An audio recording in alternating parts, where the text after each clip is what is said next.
dziko lathu la Malawi limadana ndi anthu amene ali ndi nzeru. Wow. Kuyambira nthawi ya Kamuzubanda kapena ya Wedeski kuzafika mpaka na lero chikhalidwe chimenechi sichidasinthe. Munthu wa nzeru aliyense amayenera kuti asowe pa chikhalidwe chathu. Charles Penlongwe pano pa Nyasa Voice Box pamene timakhala tikambirana nkhani zokhudzana ndi ndale, kuyendetsa bwino kwa dziko komanso utsogoleri kapena dziko lotsatira bwino malamulo. Ndokapapo nkhani ya malamulo tamva kuti ayi bwalo laling'ono Magistrate Court mu mzinda wa Lilongwe lagamula kuti mtumiki wa Mulungu amene wandi a Shepherd Bushiri komanso amayi akunyumba kwawo mayi Mary Bushiri ndiwoyenera kuti abwerere mu dziko la South Africa kuti akayankhe milandu yosiyanasiyana. Ndiye pano pa Nyasa Voice Box tafuna tikubweretsereni maganizo a Sir Charles Penlongwe pa nkhani imeneyi kuti Sir Charles Penlongwe kugamulidwa kwa Abushiri akukuona bwanji. Ndipo akamaliza mwachizolowezi timafuna kuti na Malawi mutiuze maganizo anu kuti khoti lathu kuno ku Malawi lalondola kapena sitalondole, komanso zimene akunena Sir Charles Penlongwe inuyo mukuzimva bwanji. Mutiuza in the comment section below pompano pa Nyasa Voice Box. Tikulandireni kundinomvera lero lino pa 13th of March 2025, and it happens to be on Thursday, while my time says 2 minutes after 9 a.m. chigawo chimenechi chakumawa, ndipo bwalo limene muli ndine Sir Charles Penlongwe.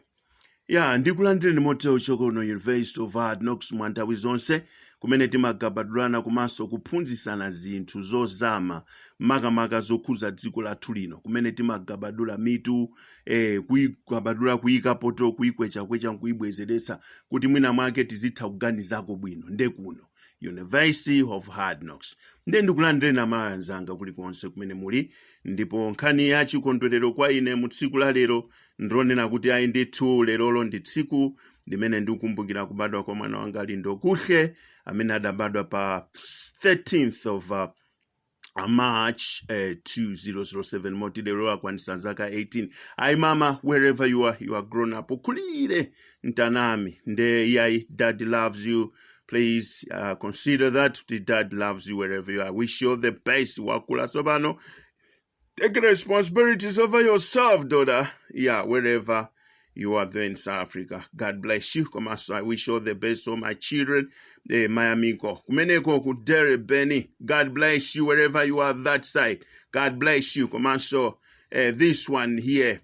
Amene ndi ndodo yanga niye amene ndi Chris Jr.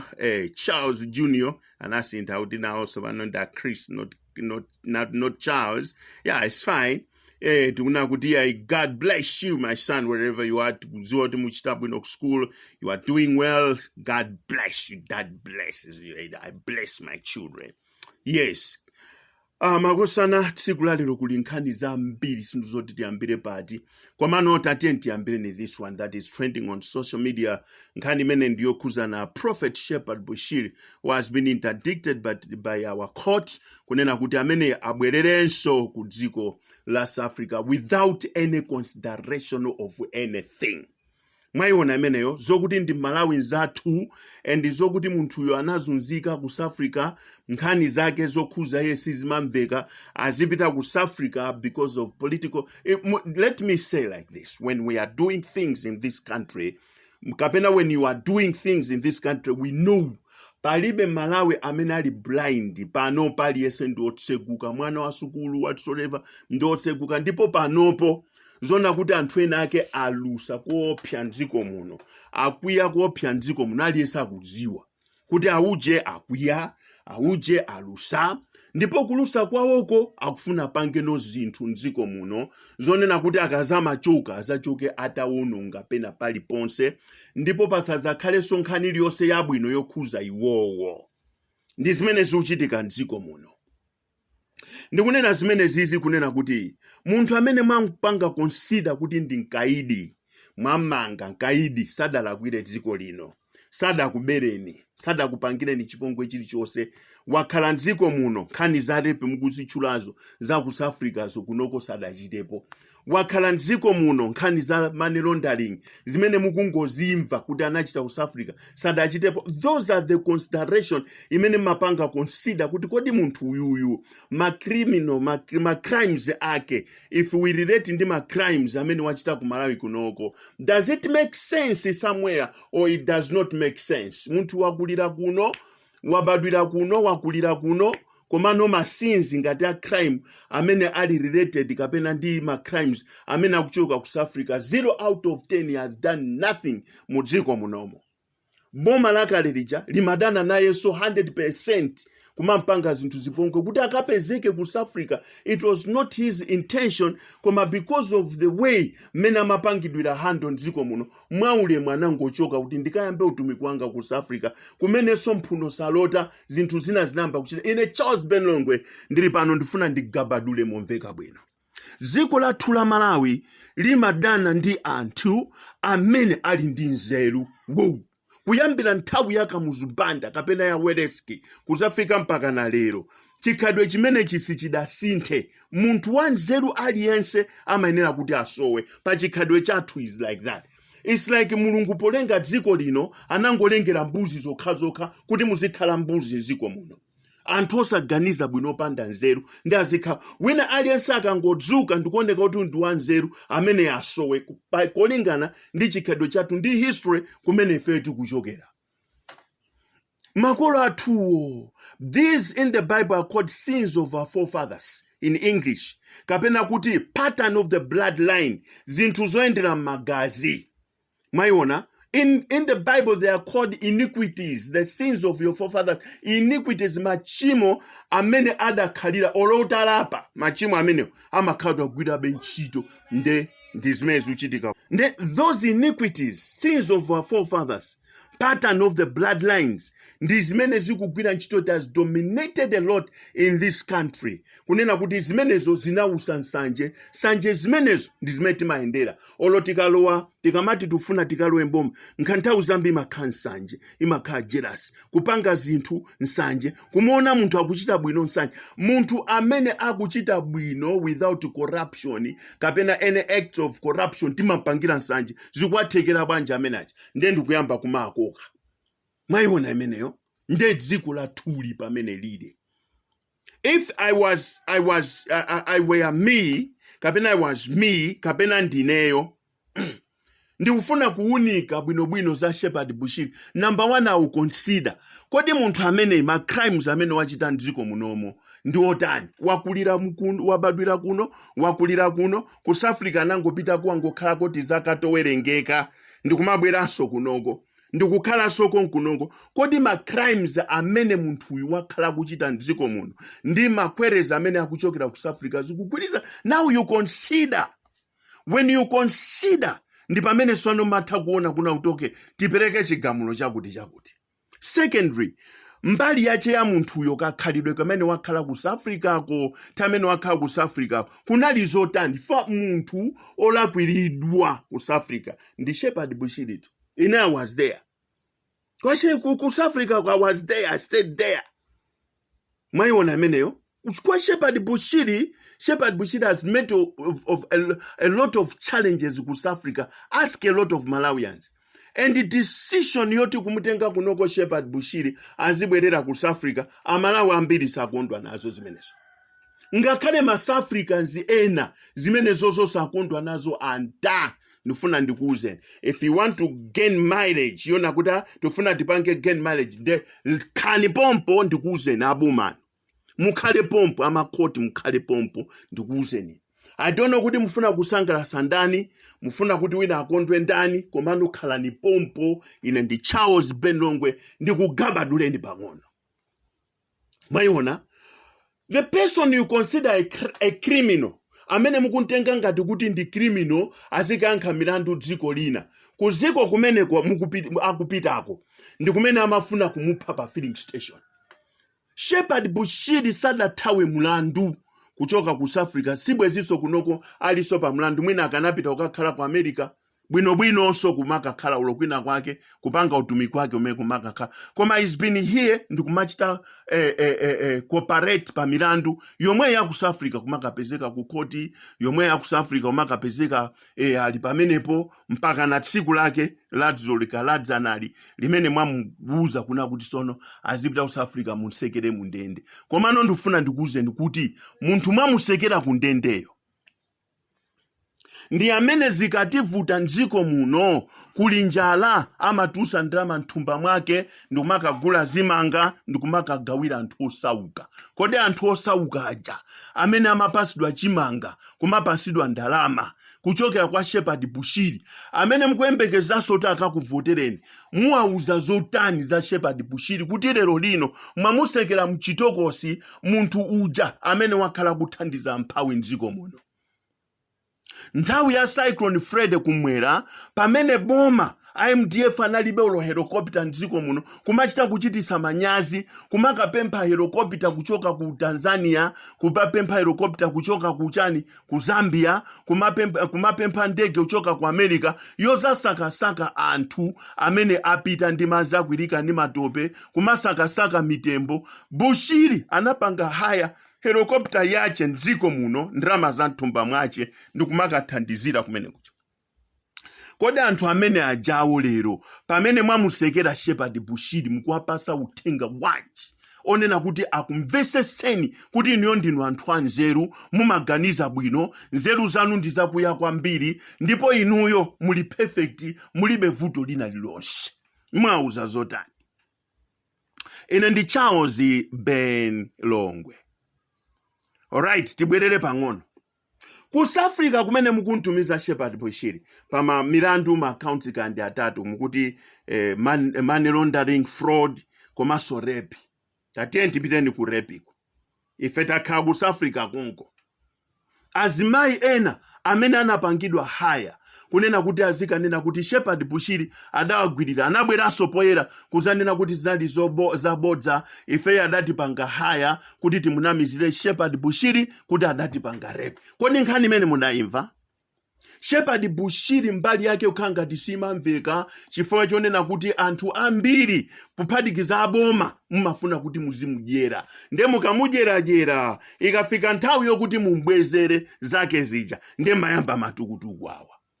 Mdziko muno kulibe mbuli aliyense akudziwa kunena kuti Shepherd Bushiri walitsusapo boma lino kolingana ndi economy imene yagwera mdziko muno. Kungotsutsa boma pa economy pokhapo Shepherd Bushiri azipita nthawi yonse mwakhamu kumusunga kumangomuteteza milandu postponed nde mwaona kuti sopano pamene wayankhirapo zokhuza economy ya dziko lino monga citizen monga nzika imene yakhuzidwa ndi imene dziko lino likuyendera nde mwaganiza kunena kuti mumusekere muchitokosi azibwerera ku South Africa kumene several times wakhala akupangidwa ambush wakhala akupangidwa zipongwe ziwembu pa opening ngati pa filling session pamene Bushiri amafuna kuphedwa. Nkhani yoti Bushiri wabwera kuno ku Malawi sikuti amathawa mlandu koma chifukwa choti moyo wake unali at risk ndi amadziwa kuna kuti ndikapita kwathu kuja ine ndikatetezedwa. Munthu yuti mukumpereka ku South Africa kuti akangomupha. Period. Mukumpereka ku South Africa kuti akangomupha simufuna kuti mumuonenso moyo wa chikongresi umene anthu akudana nawo mdziko muno ndi umene ndisusiretu makosana ndisusiretu. Kaya mundipanga chani, kaya mundipha, kaya mundimanga kuma ndikuuze ntuni a Dr. Chakwera komanso kumene ku judiciary ndikufotokozeni bwinobwino. Munthu mukamana kuti mukuntumiza ku South Africa you are telling Malawi kuna kuti kumutumiza akamuphefa kumeneko kwakha kuchitika ma scandals ife takhadi kuziona ku South Africa kuchitika ma scandals. Munthu several times God has been protecting kumuteteza kuchoka manja mwa anthu amene. Secondly, anthu ena amene ali a polisi amafuna kuna kuti Shepherd Bushiri azitenga mamiliyoni aziwapasa aliko mosi atatu ku Hawks anthu amene amampanga hand. Bushiri atakana kupanga zimenezo inambika nkhondo. Ife tukuziwa zimenezo Bushiri atachoka kuno kupita ku South Africa nakafikira ku nyumba ya maremu prophetess Shifiwe. nthawi nake anayitanidwapo Chifiwe ku Malawi kuno ndi Bishop Simama, anali ndi msonkhano pa Lilongwe Community Ground, anali kunoko ku Malawi. Kunachitika zamphamvu kwambiri. Ndi kunabwera Bishop Simama. Bishop Simama adayitana Prophetess Chifiwe, Bishop Simama adayitana Rose Muhando ku community kumene kunali chinsonkhano chachikulu kopya mulilongwe munomo chokuti sichidachitikepo, chinali mulilongwe. Achifiwe amene ndi amene anapanga host koyambirira Shepherd Bushiri, leta anamuukira chifukwa kuti utumiki wa Shepherd ucho unachita boost osati masewe. Anamusunga kumalo kona kuti amasunga nkhuku, osadziwa kuti chimunthu chimene achisunga ndi chiphona cha Mulungu, ndipo Mulungu ali naye cholinga. Utumiki wa Shepherd Bushiri utayamba kukula, azibusa ambiri nkhwizi, mmodzi mwa iwo Pastor Mboro anayamba kupanga mirandu, kuyambana naye, kuyamba kumukolakola. Azibusa ambiri mu South Africa adakwiya naye fama chali chawo, adathutuka. Anthu amenewo anayamba kuhonga polisi kunena kuti sopano Shepherd Bushiri achoke mdziko. Mkhapoyamba atamati achoke azipita. Ataona kunena kuti zakanika, walowa mukoti nthawi zingapo, koma ukapeza kuti milandu akuina. Ndi pamene sona mampangira ziwembu zonena kuti timpangire za repi zidalephereka. Ndipo tikudabwa kuti dziko la Malawi kapena judiciary ya Malawi ikukoka nkhani ya repi, kumene ku South Africa kuja nkhani ya repi azimayi ambiri anachita withdraw kuti ife tidatumidwa, tinalembedwa ganyu kunena kuti uyuyu timunamizire kuti anapanga repi, koma kunena zona munthu usadatigwiririre. Nkhani ndiyo kuti atuluse ndalama. Mwayiona imeneyo. Shepherd Bushiri wachita zinthu zamphamvu zambiri ku South Africa. Ndifuna ndikuuzeni kuna kuti decision yomutenga Shepherd Bushiri kumbwezesa ku South Africa sikondweresanso ma South Africans ambiri. Ndifuna ndikuuzeni zimenezo. Mwayiona imeneyo. Mukungogwesa ma degrees anu a dignity chifukwa chona kuti mwina mfuna kusangasa munthu, mwina mfuna kuziteteza pa zinthu zina zake, simply because Bushiriyo anakutchulaniponi kapena anakuyankhulani kapena kuzwa kapena kungoyankhirapo zona kuti dziko lino silili bwino. And to say the truth, dziko silili bwino. Pamene zafika apa zona kuti mwayamba kutenga sona zitumika Mulungu, munatengapo wakuzolozolo wa CCP kumanga, maona ngati kuti mukamanga busa wakuzolozolo wa CCP zikukhalirani bwino. Pompano mwahonga Secretary General wa CCP kuti azikhala against mapemphero azibusa amene anakachitika ku nyumba ya Professor Arthur Peter Mutharika ku Mangochi, kumpanga kuti aziyankhula zinthu zoyipa. Zikafika pamenepo mudziwe kuti bomalo lagwa, chifukwa Bible limachita kunena clear kuna kuti munthu akayambana ndi munthu nzache alipo amamweruzira milandu.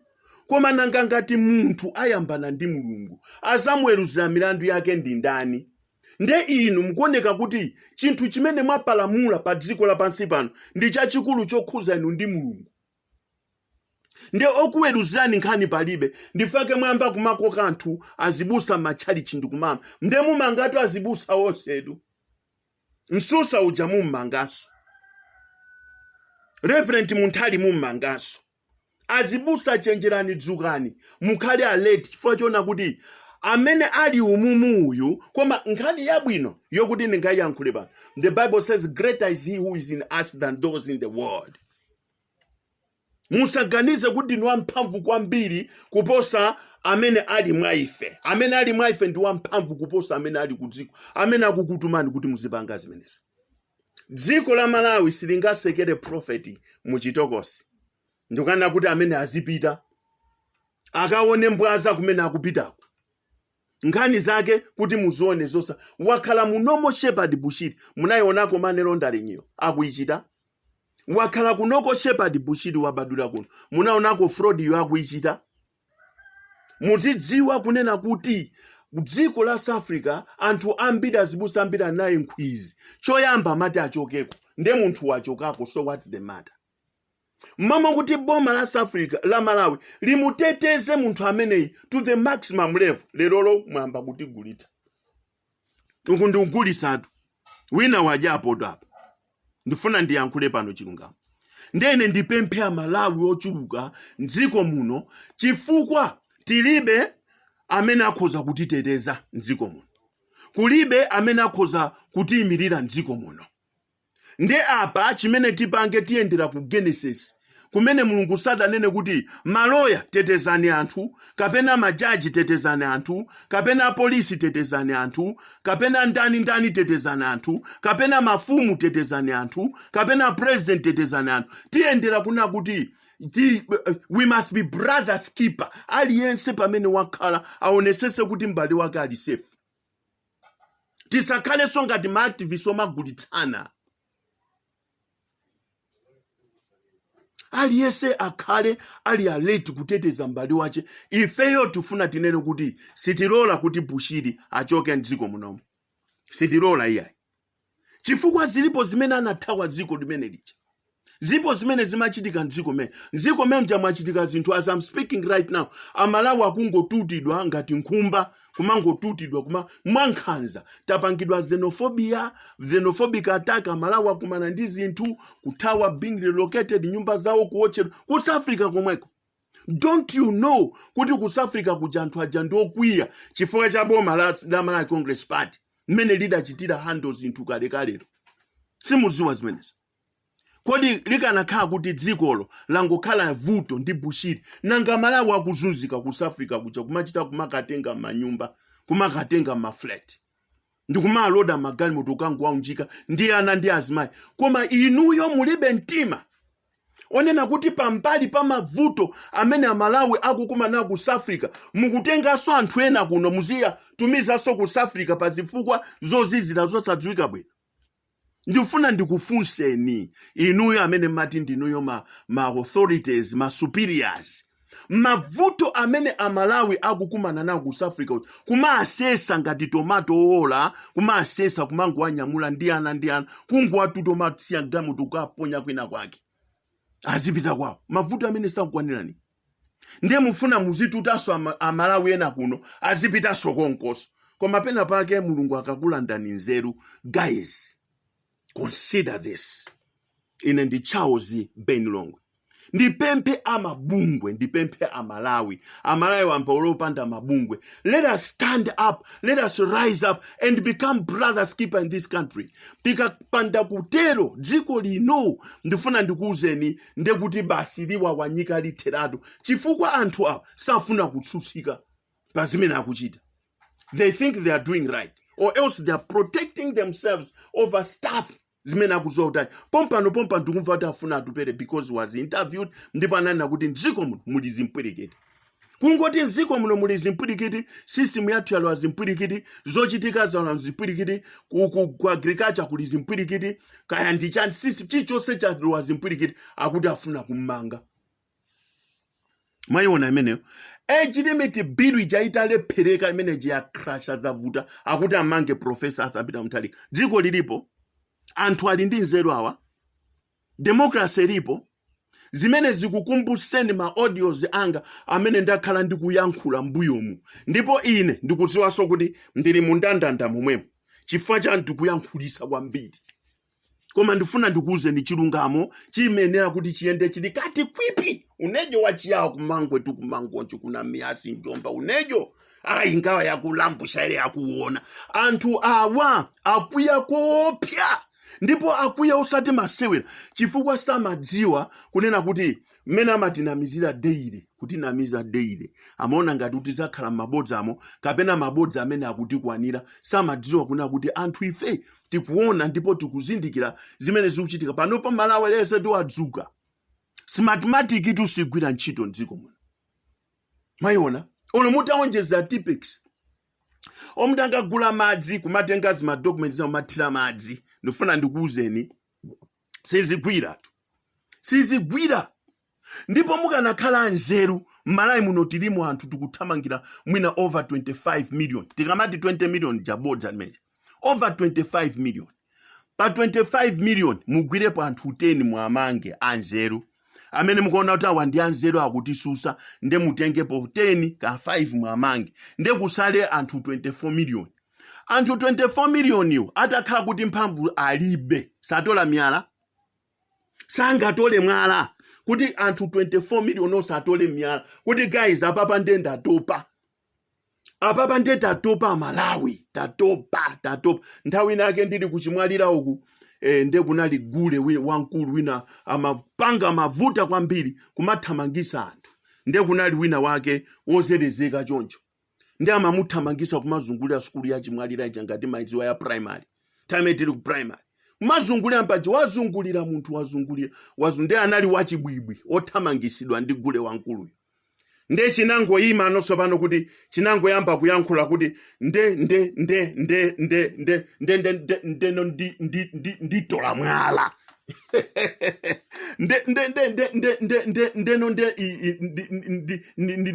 nditola mwala. Ndifuna ndikuwuzeni kunena kuti olomutagwira anthu 10 ndikuwatsekera kwamanga ndikunena kuti basi khani yatha nde asala anthu 24 million nde anthu 24 million olata kha 20 million olata kha 15 million nde anene kuti guys tenti ngotola nino sopano myala muyima mulipo angati ku State House ko muliko angati anthu atati atole myala muliko angati mwayiona ameneyo anthu oteteza mpando wa state president a Dr. Lazarus Makape Chakwera mulipo angati ndifunsene pano mulipo angati onena kuti mukhoza kuteteza nde look here southern region ndi kumene Bushiri anakagawa chimanga chopya kwambiri kwa anthu anja ku southern region ndi kumene anabwereka chanichi helicopter kuitenga ndi to rent kupita kumakathandizira anthu mewe ndelero mwauze anthu aja kuti akuti tamanga Shepherd Bushiri jatamutsekera